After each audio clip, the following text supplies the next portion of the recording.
امام حسین رضی اللہ تعالیٰ عنہ کا سارا قافلہ شہید ہے، اور شہید زندہ ہوتے ہیں، قرآن کہتا ہے، یہ قرآن کی نص قطعی ہے۔ امام حسین جرأت اور بہادری کا وہ پہاڑ تھے کہ کائنات میں ایسی مثال نہیں ملتی۔ انگریز مفکر ڈاکٹر ڈیوڈ کہتا ہے، میں نے امام حسین کو پڑھا، کہتا ہے میں نے پڑھا تو میں نے کہا کہ اس سے میں کس کو تشبیہ دوں کہ یہ کس جیسا بہادر ہے۔ اس نے لکھا، اس نے کہا کہ میں کہتا ہوں لوگوں کہ حسین رستم جیسا بہادر ہے۔ رستم انٹرنیشنل لیول کا پہلوان گزرا ہے، تاریخ میں اس کا نام ہے۔ وہ کہنے لگا اب میں نے یہ تو کہہ دیا کہ یہ رستم جیسا بہادر ہے، تو میں پہلے رستم کی تاریخ تو پڑھ لوں۔ ڈاکٹر ڈیوڈ کہتا ہے لوگوں اللہ کی عزت کی قسم میں نے رستم کی تاریخ پڑھی، رستم اتنا بڑا بہادر تھا کہ آج تک اس کے مقابلے کا کوئی بندہ نہ آیا جو اسے بچھاڑ سکے۔ رستم کسی اور سلطنت میں بادشاہ کے ساتھ جانا چاہتا تھا، اس کی بیوہ حاملہ تھی۔ اس نے اپنی بیوی کو نصیحت کی کہ جب میں چلے جاؤں اور میرے پیچھے جو تیری کوکھ میں بچہ ہے اگر بیٹا پیدا ہوا تو اسے میری طرح بہادر پہلوان بنانا، نہ جانے میں کب واپس پلٹوں۔ اور ایک لاکر دے دیا کہ یہ میرے اگر بیٹا پیدا ہوا تو یہ لاکر اسے باندھ دینا۔ رستم چلا گیا، بچہ پیدا ہوا تو بیٹا تھا۔ اس ماں نے اس کی تربیت کی اور اسے اسی طرح پہلوان بنا دیا، نام رکھا سراب۔ 30-40 سال کا عرصے کے بعد جب رستم واپس آیا نا تو تاریخ حالات نے پلٹا کھا لیا تھا۔ اس دور کا جو بادشاہ تھا، اس سلطنت کا جو بادشاہ تھا، اس نے سراب کو اپنے ہاں مقرر کر لیا، تنخواہ پہ رکھ لیا۔ جب رستم واپس آیا جس بادشاہ کے ساتھ گیا تھا اس بادشاہ کی اس بادشاہ کے ساتھ ٹکر ہو گئی، جنگ ہونے لگی۔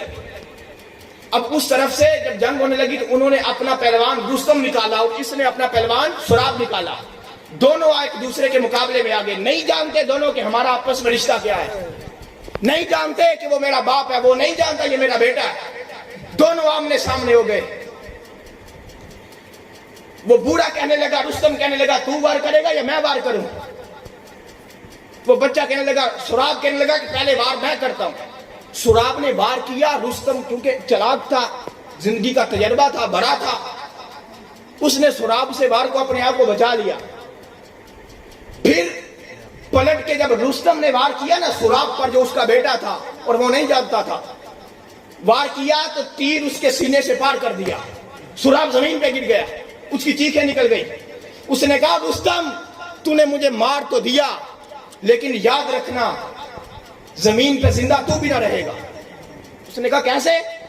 اس نے کہا تو نہیں جانتا میرا باپ بہت بڑا پہلوان ہے، جب میرے باپ کو پتا چلے گا نا کہ اس کے بیٹے کو کسی نے مار دیا وہ تجھے چھوڑے گا نہیں۔ وہ رستم کہنے لگا تو کس کا بیٹا ہے؟ اس نے کہا، سراب کہنے لگا میں رستم کا بیٹا ہوں۔ جب رستم نے یہ سنا وہ کہتا میں نہیں مانتا۔ اس نے کہا ہاں میں رستم کا بیٹا ہوں۔ اس نے لاکر دکھایا، اس نے کہا یہ میرے باپ نے لاکر مجھے نشانی کے طور پہ دیا تھا۔ تاریخ میں ہے اللہ کی عزت کی قسم لوگوں، جب رستم نے سراب کے گلے میں وہ لاکر دیکھا کہ یہ تو میرا اپنا بچہ ہے، رستم گر گیا۔ جب رستم گرا لوگوں نے رستم کو گرتے دیکھا، پھر زندگی بھر اٹھتے نہ دیکھا۔ ڈاکٹر ڈیوڈ نے تاریخ پڑھی تو چیخ ماری، اس نے کہا نا نا نا نا نا نا لوگوں، خدا کی قسم میں نے جھوٹ بولا۔ اوے رستم حسین جیسا دلیر کیسے ہو سکتا ہے، یا حسین رستم جیسا دلیر کیسے ہو سکتا ہے؟ وہ اس کا تو ایک گیا ہے، زندگی بھر اٹھا نہیں۔ وہ حسین تو ایک ایک پتر کے 100 ٹکڑے اٹھا کے بھی رب کی حمد کرتا تھا۔